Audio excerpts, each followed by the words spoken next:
Why do you and I agree on morality like 87.5%? I'm a religious Jew. You're an atheist. Why Right. do we agree on those things? I'll tell you, I mean, I can give you my answer. Yeah, please. Because we probably grew up a few miles from each other in a Western society that has several thousand years of biblical history behind it. And so you can think that you hit that triple and you formed your own morality, but the reality is you were born morally on third base. No, okay.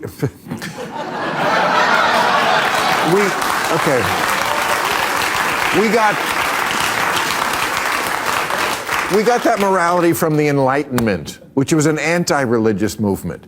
The founding fathers, they weren't religious people. They were deists. They weren't particularly Christy. Thomas Jefferson used the morality of the Bible when he was ripping all the Some miracles of it. out of the Bible. Yes. He literally wrote a version of the Bible without the miracles. I mean, that We is discussed this the Thomas last time I was here, and you were talking about all of Jesus' teachings and how this was really radical new stuff, right? And how it changed His the world. basic philosophy, yes. And how without that, I mean, I think it's worth understanding that what the pivot point in history when we talk about Judeo-Christian ethics, but more specifically Christian ethics, what a turning point in history that represented for within the Roman Empire and beyond in terms of medicine, in terms of care for the widow and the orphan. Much of what we would consider to be sort of good moral ethical behavior was not in fact a commonplace or mainstream thing several centuries ago. And so I think to Ben's point, some of that Why do we still do it? Why do we still admire it? Because, because cut flowers die.